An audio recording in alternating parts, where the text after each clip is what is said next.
Bonjour à toutes, bonjour à tous. Voilà un moment que je ne vous ai pas donné de nouvelles. J'étais très aux prises avec la maladie.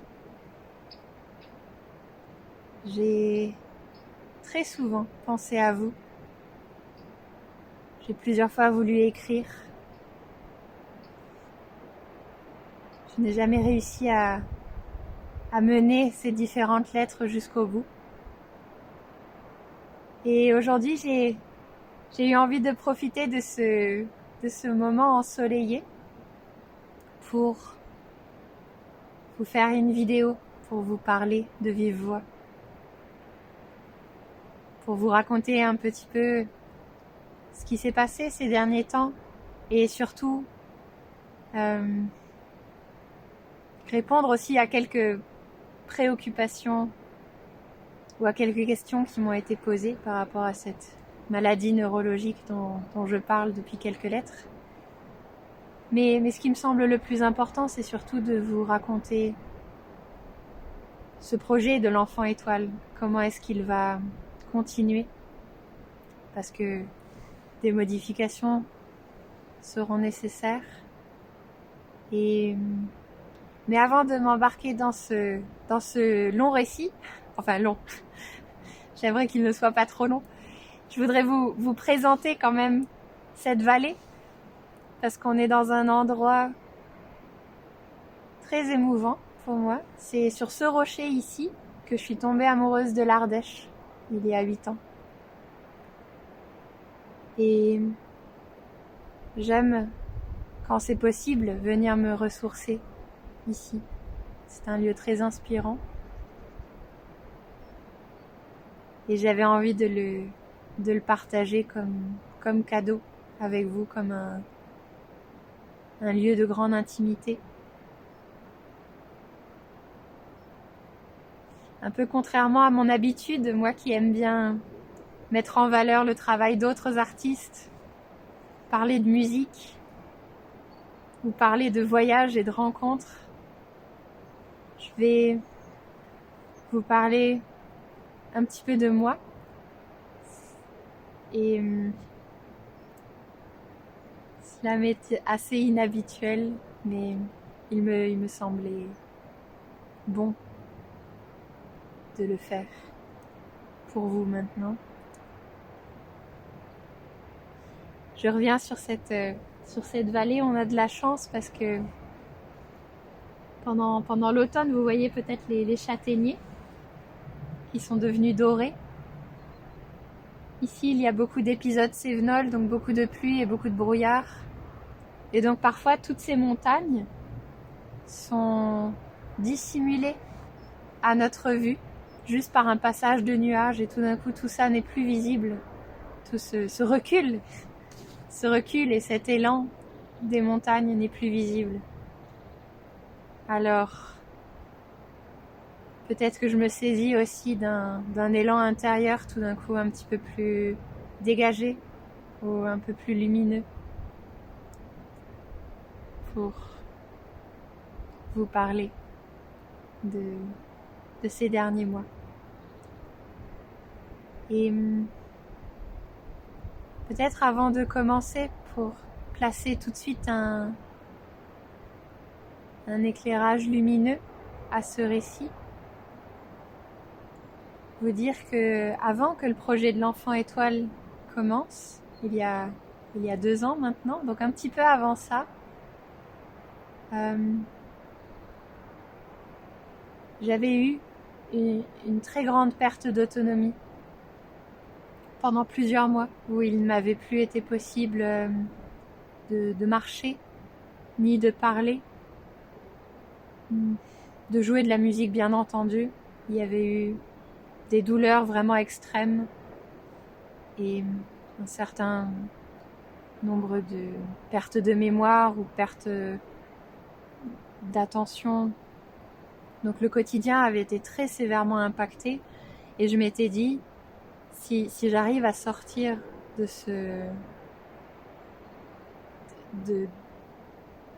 cette maladie, alors je commencerai le projet de l'enfant étoile.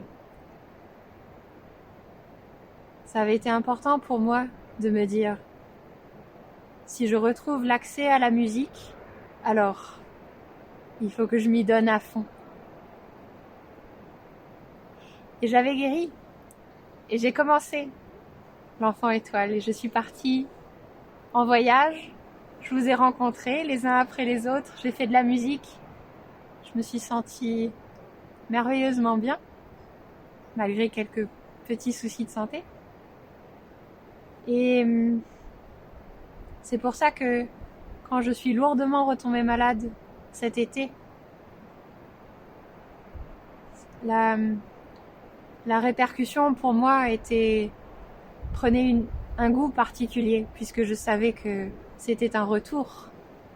C'était une nouvelle version de cette perte d'autonomie qui avait duré plusieurs mois et dont je ne suis toujours pas sortie actuellement.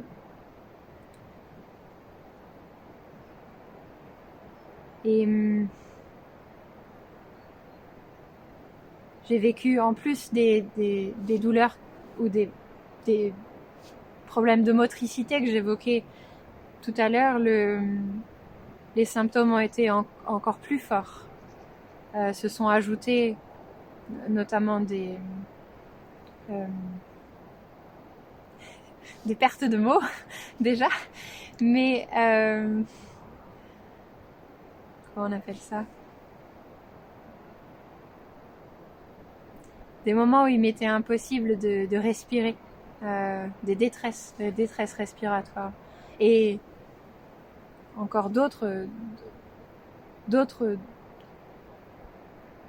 choses très très contrariantes. Je ne ferai pas toute la liste, ce n'est pas du tout le but. Mais ce qui est à retenir, c'est que par rapport à cette phase d'il y a 2 ans et demi, une marche supplémentaire a été gravie au niveau du handicap et au niveau de la douleur. Et je suis passée par une période très sombre, une nuit sans étoiles, à me demander non seulement où puiser la force pour dépasser les douleurs, mais aussi pour envisager un avenir et envisager l'enfant étoile, notamment. Que faire de ce projet de l'enfant étoile? Fallait-il l'arrêter complètement? J'avais eu l'élan de le continuer, mais en l'état, m'était-il vraiment possible de le continuer? Et cette période très très sombre où j'ai eu besoin vraiment d'entrer en moi-même de façon très très douloureuse aussi, a eu à cela s'est rajouté encore une surprise, c'est que mon cher camion avec lequel je voyageais tout le temps, ce petit camion bleu, et qui m'a tant rendu service dans ce voyage, eh bien, a commencé à m'imiter. Donc il a commencé à aller de moins en moins bien. Il avait un grand âge, mais tout de même. Et peu à peu, les pièces commençaient à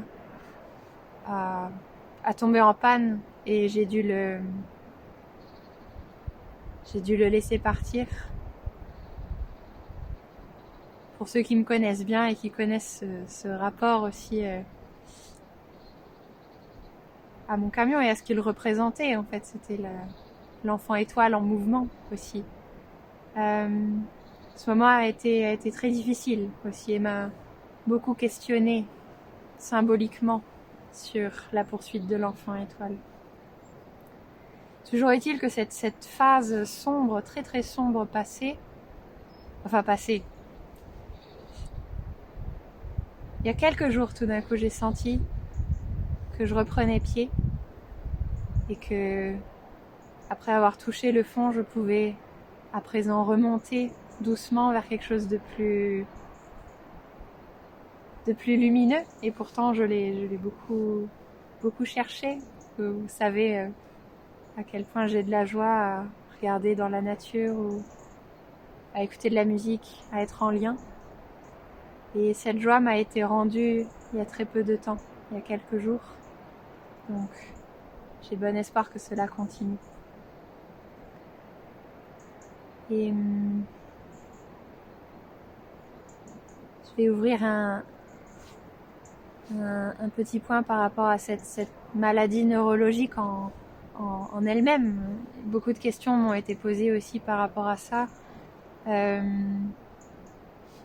me contenterai de citer des recherches scientifiques internationales. Il est évident que je ne suis pas médecin. Toutefois, après avoir erré médicalement parlant pendant une dizaine d'années, cela fait longtemps qu'il y a des symptômes qui s'aggravent comme ça par paliers. Et avec l'espoir que j'avais eu qu'en partant avec l'enfant étoile, tout cela serait fini. Enfin, donc la différence avec il y a 2 ans et demi, c'est que j'ai pu partir à l'étranger, rencontrer de nouveaux thérapeutes, faire de nouveaux tests, obtenir des protocoles de traitement. Et ça, c'est une véritable avancée par rapport à il y a 2 ans et demi. C'est que à l'époque, il y avait une incertitude, les médecins n'étaient pas tout à fait d'accord. Je n'avais pas été très clairement diagnostiquée. Et actuellement, je le suis. Donc ça, c'est déjà une grande réjouissance. Même si vous allez entendre dans un instant, ce sera loin d'être un chemin facile. Et voilà, je vais vous donner quelques détails. Je ne voudrais pas que ce soit trop long. Le principe de cette vidéo est de vous donner des nouvelles, non pas de faire un exposé théorique. Mais voilà, tout de même juste pour comprendre un petit peu davantage de quoi il s'agit. Certains d'entre vous ont peut-être entendu parler de la maladie de Lyme, qui est une bactérie qui s'appelle un spirochète, due à une infection de piqûres de tiques notamment. Et notamment les zones en Alsace et transfrontalières avec l'Allemagne et la Suisse sont considérées comme des zones à risque. Et institutionnellement, cet intitulé de maladie de Lyme fait référence à une certaine souche de cette bactérie. C'est la première souche qui a été découverte aux États-Unis aux alentours de 1980. Et puis, de plus en plus de recherches internationales. Par là, j'entends, il y a énormément de recherches qui ont été faites aux États-Unis, comme ils ont été touchés beaucoup plus tôt qu'en Europe. Mais aussi en Allemagne, en Suisse notamment, qui sont les grands pôles, et partout en Europe. Donc, beaucoup de recherches scientifiques internationales ont soulevé que il existait de nombreux variants de cette souche. De nombreux variants qui se sont étendus un petit peu partout dans le monde et qui justifieraient de nos jours qu'on appelle ça plutôt maladie de Lyme au pluriel, correspondant à toutes ces souches-là, tous ces variants-là. Et à quoi s'ajoutent de récentes découvertes encore, notamment en Norvège et encore aux États-Unis, de complications qui peuvent être liées à ces maladies de Lyme au pluriel. La première, ce serait le terme scientifique retenu a été les biofilms. Ce seraient des enveloppes de bactéries, donc des protections à l'intérieur du corps, ce qui n'est pas du tout spécifique à aucune maladie de Lyme, ce qui existe dans d'autres maladies encore. Mais donc ces enveloppes qui protègent les bactéries réunies à l'intérieur et qui les protègent des antibiotiques et d'autres protocoles thérapeutiques. Et le lien a été fait, juste pour donner une image, juste pour faire une parenthèse avec le cancer, bien que le cancer ce soit vraiment quelque chose à part, mais comme le cancer qui peut commencer à un endroit et ensuite se déplacer dans le corps, et bien là encore ces biofilms, ces enveloppes fermées protectrices de bactéries qui peuvent elles aussi évoluer dans tout l'organisme et qui sont antibiorésistantes dans les stades tardifs. Lorsqu'on a la chance d'être immédiatement traité, on a quasiment toutes les chances de n'avoir aucune complication. Et lorsque, comme ça a été dans mon cas, on a une piqûre de tique, mais qui n'a pas été prise à temps et qui s'est et dont les symptômes, dont les bactéries, tout ça, s'est augmenté au fur et à mesure des années. Et bien malheureusement, on en arrive à des stades graves dont ces biofilms, ces enveloppes sont la comment on appelle ça, la conséquence. On arrive à un stade tardif qui devient très difficile à traiter de ce fait-là. Un autre parallèle pour mieux comprendre encore qui avait été fait par les chercheurs, c'est un cousin de la famille des spirochètes qui est tristement célèbre, c'est la syphilis. Donc encore une fois, la syphilis comme le cancer, ce sont vraiment des maladies à part.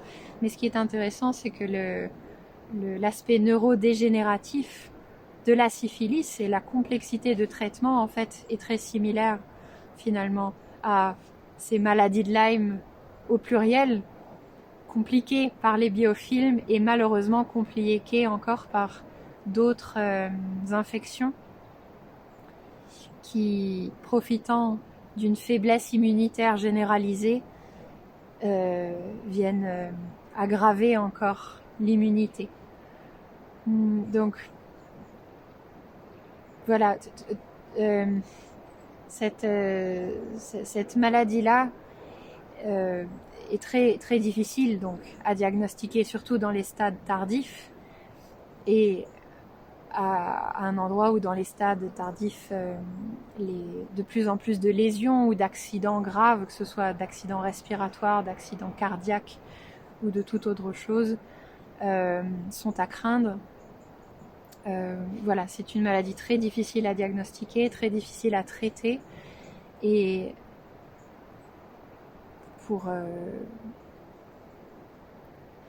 étonnamment, la France, bien que il y a eu de très grands progrès ces dernières années, étonnamment la France est encore légèrement en deçà de l'expertise, notamment de l'Allemagne et de la Suisse, sans parler des États-Unis. Voilà, ce qui une fois qu'on a trouvé un diagnostic et le traitement approprié, ne règle pourtant pas la question de la prise en charge et des remboursements des soins, puisque comment pourrait-on dire, l'avancée scientifique a eu plusieurs vitesses en fonction des pays. Voilà, donc je me trouve en France dans une situation pas évidente, mais administrativement, j'entends. Pourtant, un point majeur, ça a été ce diagnostic à l'étranger et ces protocoles. Par rapport au protocole, il en existe de plusieurs sortes, comprenant des antibiotiques. Et donc, comme je disais, à certains stades de la maladie, du fait de ces biofilms, de ces protections, le traitement n'est pas très efficace et surtout il doit s'étendre sur de très nombreuses années, proportionnellement au nombre d'années où on n'a pas été traité. Et il y a une très grande difficulté, c'est pareil comme dans d'autres maladies, ça existe. Le traitement va pouvoir, dans certains cas, susciter une réaction d'exacerbation. Ça veut dire que, à la prise du traitement, les symptômes vont s'accentuer encore devenir beaucoup plus contraignant, beaucoup plus diversifié. Il peut y avoir vraiment une flambée de symptômes accrus et intensifiés. C'est pas systématique, mais après avoir commencé un traitement, c'est de toute évidence le cas chez moi. Ce qui pose à nouveau de vraies questions de courage, de se demander dans l'état de difficulté qui est déjà actuellement le mien, de prendre un traitement en se disant que les choses vont empirer momentanément, certes, mais pendant combien de temps? Puisque le traitement peut s'étendre pendant de très nombreuses années. Et pendant ces très nombreuses années, ces réactions d'exacerbation peuvent être présentes. Donc, tout ça m'amène à parler du projet de l'enfant étoile. De me dire, bon alors, je veux bien me traiter, mais que me sera-t-il donc possible de faire, concrètement parlant, physiquement parlant? Est-ce qu'il me sera possible de conduire à nouveau? Est-ce qu'il me sera possible de jouer plus d'un morceau d'affilée? Est-ce qu'il me sera possible de marcher plus de 10 minutes avant de devoir m'allonger toute la journée?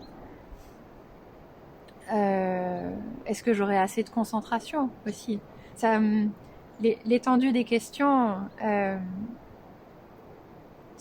a été éprouvante pour moi, de me demander quel avenir. Pour moi, dans l'équilibre aussi, à passer par un traitement dont on sait qu'il sera très douloureux et très handicapant, en plus des symptômes qui sont déjà existants. À quoi se raccrocher dans la joie aussi? Et pourtant, vous savez à quel point je suis proche de la joie, de voir la nature, de voir les oiseaux, d'écouter de la musique, d'être en lien, à quel point tout ça est très important pour moi. Mais comment trouver l'équilibre entre ce handicap et ces douleurs et l'envie de vivre, l'envie de continuer? Et donc, que faire du projet de l'enfant étoile? Pendant cette nuit sans étoiles, je me suis fait tous les scénarios et je n'ai pas écrit ou je n'ai pas enregistré de vidéo jusqu'à maintenant parce que je n'avais pas trouvé de force, je n'avais pas trouvé suffisamment de force pour trancher. Et tout d'un coup, il y a 3 jours, j'ai senti que m'était redonné un petit peu ce courage et cette joie. Et j'ai donc envie de vous partager que je ferai tout pour que ce projet continue. Parce qu'il porte une vraie grandeur, une vraie beauté, d'être ouvert à la rencontre, d'être ouvert à toutes ces choses incroyables dont la vie est faite. Et ce témoignage aussi de tout ce que peut comporter cette vie, de la beauté de la musique. S'il y a une chose qui peut m'aider à tenir dans ce traitement qui sera très long et très pénible, c'est bien que l'enfant étoile continue. C'est l'une de mes plus grandes joies de vivre, et il me semble impensable d'y renoncer. C'est par là que mon équilibre se fera. Donc il est clair que ce projet continuera. Il est clair aussi que, en l'état actuel, il m'est impossible de prendre en charge tout le travail invisible qu'il y avait derrière. Les préparations des lettres, mais aussi les contacts avec tout un chacun, les contacts pour des concerts, les déplacements, la gestion administrative des concerts, forcément la préparation de programmes, enfin tout ce qui était invisible. Et ça, j'en suis je suis très consciente que je ne pourrais pas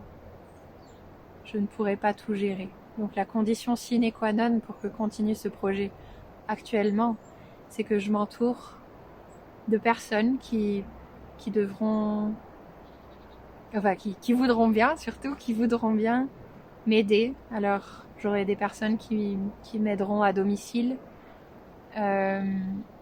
pour prendre en charge les gestes du quotidien qui sont devenus trop épuisants.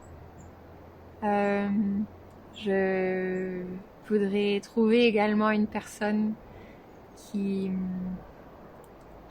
m'entourait de personnes qui pourraient m'aider administrativement, donc dans la réponse aux échanges par mail, par téléphone, pour la préparation de concerts ou même l'accompagnement de me conduire si je n'y arrive pas. Enfin, vous voyez, l'organisation importante que requiert la poursuite de ce projet. Et pourtant, je suis vraiment convaincue que le chemin est là. Il faut le continuer. Pour le projet et pour moi aussi. Et voilà, simplement pour vous annoncer à la fois cette grande nouvelle, malgré tout cela, l'enfant étoile continue. Et vous préparez aussi